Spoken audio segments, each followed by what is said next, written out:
et bienvenue pour un essai inédit de la toute nouvelle Clio E-Tech hybride, une motorisation développée en parallèle de la gamme électrique chez Renault et que l'on retrouve aussi en version hybride rechargeable sur la gamme Mégane et Captur.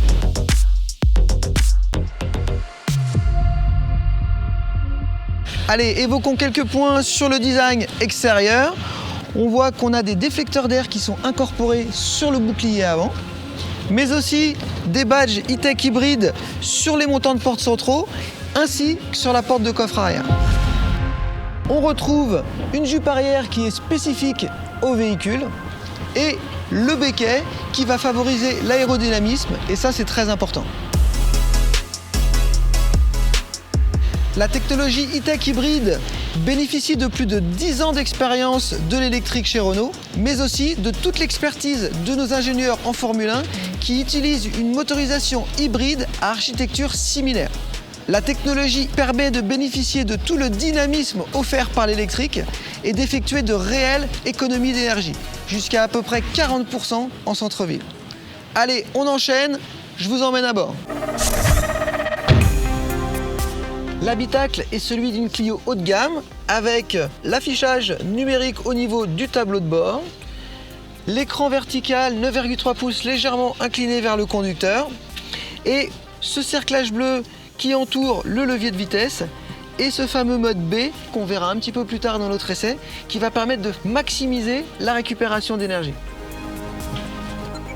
La première chose qu'on remarque lorsqu'on démarre cette Clio E-Tech hybride, c'est le silence. On n'entend rien.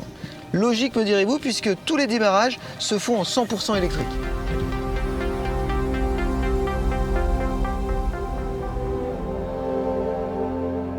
Allez, on est parti pour notre essai routier. On va commencer par le centre-ville. Comme je vous le disais, on n'entend absolument rien. On est vraiment dans le silence complet. Et ça va être vraiment qu'après quelques centaines de mètres ou quelques kilomètres en centre-ville que le moteur thermique va se déclencher. Cette motorisation a vraiment été pensée au départ comme un véhicule électrique puis thermique et non pas un véhicule thermique électrifié. C'est la vraie différence apportée par cette Clio E-Tech sur le marché des citadines hybrides. Alors pour une conduite un peu plus dynamique ou lors par exemple d'un dépassement, il faut savoir que cette Clio E-Tech hybride dispose aussi d'un mode sport. Donc c'est très simple, via le Multisense, on peut donc enclencher le mode sport, ce qui va permettre de bénéficier d'une capacité dynamique assez hors norme par rapport à un véhicule de cette catégorie. Deux, trois petits mots au niveau de la liaison au sol. Vous savez que c'est la partie qui m'intéresse beaucoup puisque c'est mon corps de métier. Donc tout à l'heure, on est passé d'un circuit en ville avec des aspérités, des passages de ralentisseurs et là, on voit que la suspension est très bien calibrée pour absorber tout ce genre d'événements sur la route.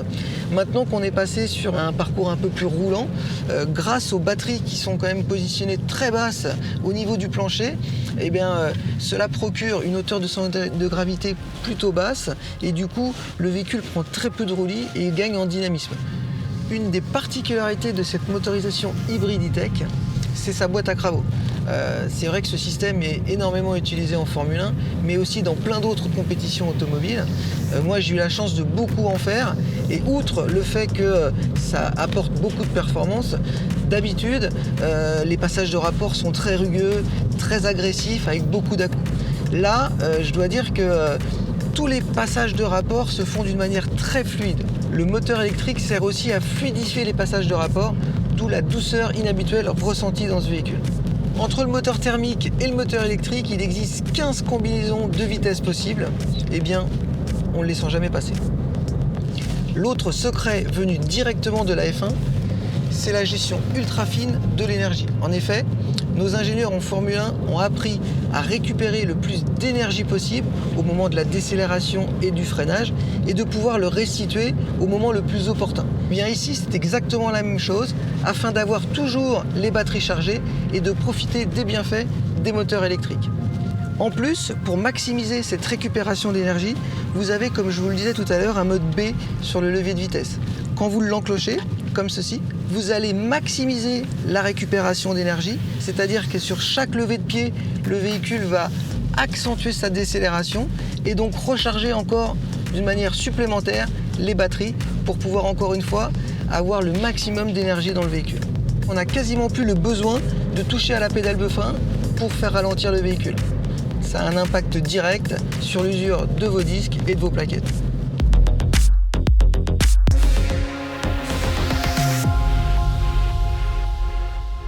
Et bien voilà, mon essai de cette nouvelle Clio E-Tech hybride se termine. Et franchement, j'ai vraiment pris beaucoup de plaisir à son volant. J'ai passé à peu près les 3/4 du temps en roulage, en électrique en centre-ville. Et la consommation, à en voir les résultats, elle est juste incroyable.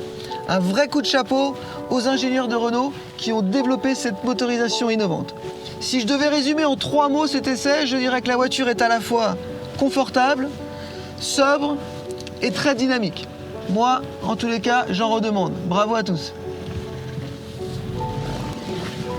Ah oui, j'oubliais. N'hésitez surtout pas à passer en concession pour essayer vous-même cette nouvelle Clio E-Tech hybride. Vous m'en direz des nouvelles.